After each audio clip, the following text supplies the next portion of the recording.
আসসালামু আলাইকুম, study tube চ্যানেলের পক্ষ থেকে আপনাকে স্বাগতম।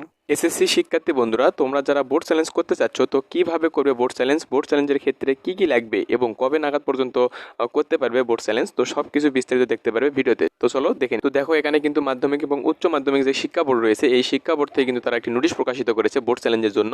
তো আমরা দেখে নেব। দেখো, লেখা আছে এসএসসি পরীক্ষা 2024-এর ফল পুনর্নিরীক্ষণের নিয়মাবলী আবেদন করার সময় কিন্তু তোমাদের দিয়েছে 13/5/2024 থেকে কিন্তু শুরু হয়েছে, অর্থাৎ আজ থেকে কিন্তু শুরু হয়েছে এবং চলবে কিন্তু 19/5/2024। কিন্তু টোটাল কিন্তু তোমাদের কিছুদিন কিন্তু সময় দিচ্ছে। তো এই কয়েকদিনের মধ্যে কিন্তু তোমাদের এই কাজটি সম্পন্ন করতে হবে। বোর্ড চ্যালেঞ্জের তোমাদের কিন্তু সময় দিয়েছে খুব কম, তো এর মধ্যে কিন্তু তোমরা দেখে নিতে পারো।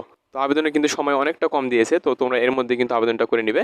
তো দেখো, এখানে লেখা আছে শুধু টেলিটক প্রিপেইড, শুধু কিন্তু টেলিটক যে প্রিপেইড মোবাইল ফোন রয়েছে, অর্থাৎ তোমাদের টেলিটক যে সিম রয়েছে, এই টেলিটক সিম থেকে কিন্তু তুমি এই আবেদনটি করতে পারবে। তো দেখো, লেখা আছে টেলিটক প্রিপেইড মোবাইল ফোন থেকে পুনর্নিরীক্ষণের জন্য কিন্তু আবেদন করা যাবে। তো শুধুমাত্র কিন্তু তুমি টেলিটক সিম থেকে কিন্তু আবেদন করতে পারবে। তো আবেদন করতে মোবাইল অপশনে গিয়ে, মোবাইলের যে তোমার মেসেজ অপশন রয়েছে, তুমি সেখানে চলে যাবে।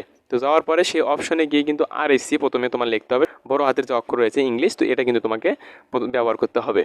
তো তারপরে তুমি বড় হাতের RSC লিখবে। দেখো, এখানে লেখা আছে স্পেস দিবে। স্পেস দেওয়ার পর তোমার যে বোর্ডের নাম রয়েছে, যেমন রাজশাহী বোর্ড হলে তোমার বড় হাতের যে RAJ লিখতে হবে এবং ঢাকা বোর্ড হলে DHA, এরকম কিন্তু তোমার বোর্ডের যে নামের যে প্রথম 3 অক্ষর রয়েছে, তুমি এটা কিন্তু ব্যবহার করতে পারবে। স্পেস দিয়ে তুমি এটা ব্যবহার করবে। ব্যবহার করার পর আরেকটি তুমি স্পেস দিবে। তো স্পেস দেওয়ার পর যে তোমার রোল নাম্বার রয়েছে SSC, তো এখানে কিন্তু তুমি SSC রোল নাম্বারটি সুন্দরভাবে কিন্তু বসিয়ে দিবে। দেওয়ার পরে এগুলো কিন্তু সব ইংলিশ ফাংশনে তোমার করতে হবে, বাংলাতে তুমি একটাও দিবা না। তো এই ইংরেজিতে কিন্তু তোমার সব কিছু টাইপ করতে হবে।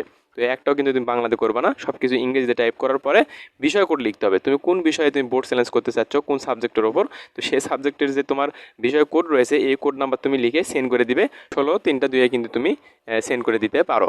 তো এখানে কিন্তু তোমার টাকা থাকতে হবে। মেসেজের যে তোমার নির্ধারিত ফি রয়েছে, তো এখানে কিন্তু তোমার মেসেজের যে নির্ধারিত ফি, এটার কিন্তু তোমার মেসেজ পাঠানোর জন্য কিন্তু তোমার এটা নির্দিষ্ট কিছু টাকা থাকতে হবে ফোনে। উদাহরণ তারা দেখো দিয়েছে, ঢাকা বোর্ডের কোনো পরীক্ষার্থীর রোল নম্বর, যেমন ঢাকা বোর্ডের, তুমি এখানে কিন্তু রাজশাহী বোর্ডেরও কিন্তু হতে পারে। তো দেখো, লেখা আছে ঢাকা বোর্ডের কোনো পরীক্ষার্থীর রোল নাম্বার এত এত দেওয়া আছে। গণিত বিষয়ে আবেদন করতে চাইলে মেসেজ অপশনে গিয়ে লিখবে কি RSC, কিন্তু বোর্ড চ্যালেঞ্জের জন্য লিখতে হবে। তো এখানে DHA লিখছে তারা কিন্তু। তো ঢাকা বোর্ডের ক্ষেত্রে তুমি এখানে দেখতে পাচ্ছ যে ঢাকা তারা দিয়েছে, তোমার রাজশাহী হলে RSC দিবে। তো দেওয়ার পরে কিন্তু এখানে দেখো যে তোমার রোল নাম্বার দিবে। দেখো, এখানে কিন্তু তারা 1 2 3 4 5 6 দিয়েছে। তো এখানে কিন্তু তোমার রোল নাম্বার লিখতে হবে, তারপরে স্পেস দিবে। স্পেস দেওয়ার পর দেখো 109 তারা দিয়েছে সাবজেক্টের যে কোড নাম্বার, তুমি সেই কোড নাম্বারটি এখানে বসিয়ে দিবে। বসিয়ে দেওয়ার পরে সেন্ড করে দিবে তুমি কিন্তু 16-3-2। যখনই তুমি SMS-টি পাঠাবে, SMS পাঠানোর পরেই কিন্তু তোমাকে ফিরতি SMS-এ কিন্তু আবেদন বাবদ কত টাকা তোমার কেটে নেওয়া হবে। অর্থাৎ তুমি যদি একটা সাবজেক্টে যদি তুমি বোর্ড চ্যালেঞ্জ করতে চাও, তাহলে তোমার একটা সাবজেক্টের ওপরে কিন্তু তোমার টাকা নেওয়া হবে, এবং যদি তুমি 2টা করতে চাও, তাহলে কিন্তু তোমার দুইটারই কত নেওয়া হবে টাকা, সেটা কিন্তু তারা ফিরতি SMS জানিয়ে দিবে। তো এবং এর সাথে কিন্তু একটা পিন নাম্বার তোমাকে দেওয়া হবে। তো এতে সম্মত থাকলে মেসেজ অপশনে গিয়ে তুমি যদি এটাতে সম্মত থাকো যে হ্যাঁ আমি বোর্ড চ্যালেঞ্জ করবো, তাহলে তোমার লিখতে হবে RSC স্পেস ইয়েস দিবে। তারপর যে পিন নাম্বার তোমাকে যে পূর্বে SMS-টি দিয়েছিল, তা ওই পিন নাম্বারে কিন্তু ওই মেসেজে কিন্তু তোমার পিন নাম্বার রয়েছে এবং পিন নাম্বার দিবে, এবং কন্ট্যাক্ট নাম্বার যে তোমার যে মোবাইলটি যে সচল রয়েছে, সচল যে নাম্বার, সেখানে তুমি বসিয়ে দিয়ে 16-3-2 কিন্তু তুমি পুনরায় কিন্তু তুমি আবার SMS পাঠিয়ে দিবে। তো দেওয়ার পরে দেখো, লেখা আছে উল্লেখ্য পুনর্নিরীক্ষণের ক্ষেত্রে একই SMS-এর মাধ্যমে একাধিক বিষয়ের জন্য আবেদন কিন্তু করা যাবে। সেক্ষেত্রে তুমি কি করবে, দেখো সেক্ষেত্রে কমা দিয়ে কিন্তু বিষয়গুলো লিখতে হবে। তোমার যে RSC তুমি দিয়েছিলে, তো এখানে RSC দিবে। তারপর তোমার যে বোর্ডের নাম রয়েছে 3 অক্ষরে, তুমি 3 অক্ষরে বোর্ডের নাম দিয়ে দিলে। তোমার যে বোর্ড রয়েছে, এই বোর্ডের নাম তুমি দিয়ে দিলে। তারপরে তোমার যে রোল নাম্বার, সেটা তুমি দিয়ে দিবে। তার বিষয় কোড যদি তুমি একটাতে করতে চাও, তাহলে তোমার একটা বিষয় করে দিতে হবে, এবং যদি তুমি 2টা বা 3টা বা 4টা তুমি যদি সাবজেক্টে বোর্ড চ্যালেঞ্জ করতে চাও, তাহলে কিন্তু পরপর কমা দিয়ে কিন্তু তুমি সে বিষয় কোড তুমি দিতে পারো।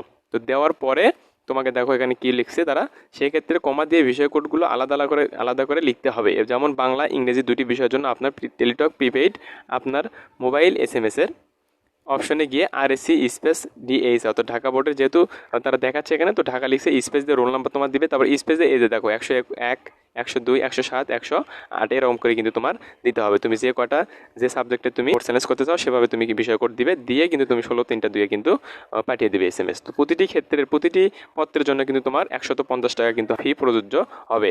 এক একটি কিন্তু পত্রের জন্য তোমার কিন্তু 150 টাকা করে তোমার দিতে হবে। তো এই ছিল আজকের বিষয়। আশা করি ভালো থাকবে। আর এরকম আপডেট শিক্ষা বিষয় SSC-র পদ থেকে, অর্থাৎ SSC তোমরা যে করতেছো, SSC-র পদ থেকে কিন্তু আমাদের এখানে কিন্তু ভর্তি বিজ্ঞপ্তি দেওয়া হয়। তো এই ছিল আজকের বিষয়। আশা করি ভালো থাকবে।